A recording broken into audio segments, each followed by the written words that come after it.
Bismillahirrahmanirrahim. The nephew of Suraka bin Jusham said that his father informed him that he heard Suraka bin Jusham saying, "The messengers of the Hathans of Quraysh came to us declaring that they had assigned for the persons why would kill or arrest Allah's apostle and Abu Bakr radiallahu ta'ala anhu a reward equal to their blood money. While I was sitting in one of the gatherings of my tribe, Bani Mudlij, a man from them came to us and stood up while we were sitting and said, O Suraka, no doubt I have just seen some people far away on the seashore. And I think they are Muhammad and his companions. Suraka added, I too realized that it must have been they. But I said, no, it is not they, but you have seen so and so and so and so whom we saw set out.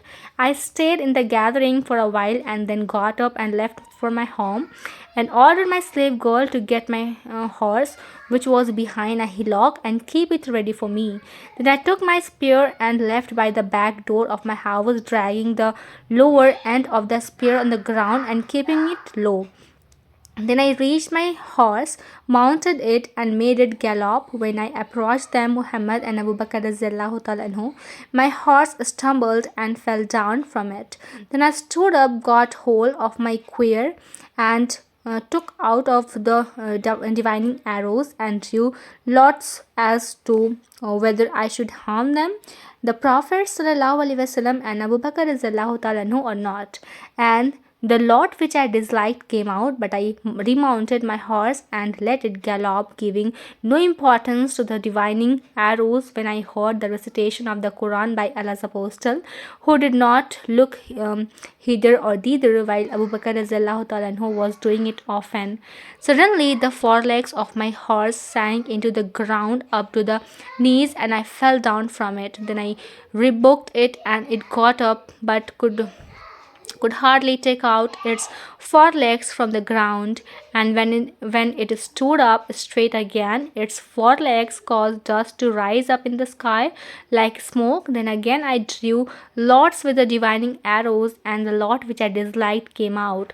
So I called upon them to feel secure. Then they stopped, and I remounted my horse and went to them.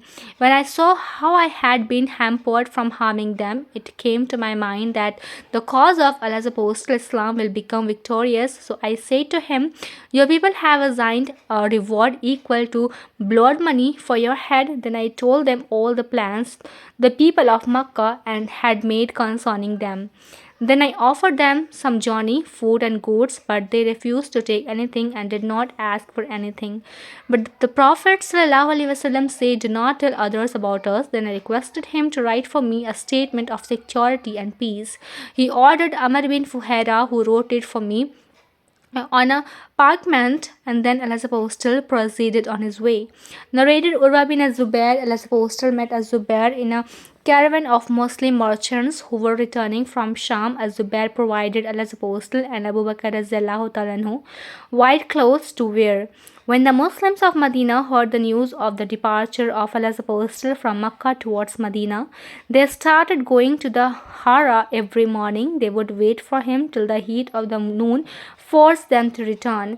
One day, after waiting for a long while, they returned home, and when they went to their houses, a Jew climbed up the roof of one of the forts of his apostle to look for something, and he saw Allah's apostle and his companion dressed in white clothes emerging out of the desert mirage. The Jew could not help shouting at the top of his voice, O you Arabs, here is your great man whom you have been waiting for. So all the Muslims rushed to their arms and received Allah's apostle on the summit of Hara. The Prophet ﷺ turned with them to the right and alighted at the quarters of Bani Amr bin Auf, and this was on Monday in the month of Rabiul Awwal. Abu Bakr radiallahu ta'ala anhu stood up receiving the people while Allah's apostle sat down and kept silent. Some of the Ansar who came and had not seen Allah's apostle before began greeting Abu Bakr radiallahu ta'ala anhu, but when the sunshine fell on Allah's apostle and Abu Bakr radiallahu ta'ala anhu came forward and shaded him with his sheet only. Then the people came to know Allah's apostle. Allah's apostle stayed with Bani Amr bin Auf for 10 nights and stabilized the mosque of Quba, which was founded on pity.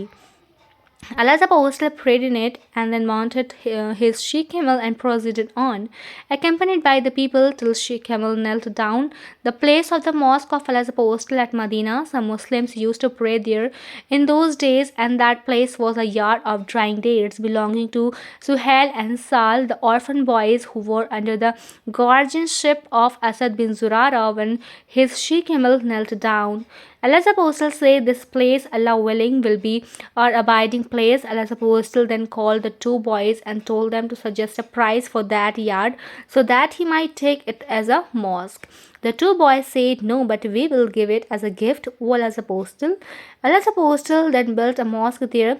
The Prophet ﷺ himself started carrying unburnt bricks for its building, and while doing so, he was saying, "This load is better than the load of Khabar, for it is more pure in the sight of Allah and purer and better rewardable." He was also saying, "O Allah, the actual reward is the reward in the hereafter, as bestow your mercy on the Ansar and the emigrants."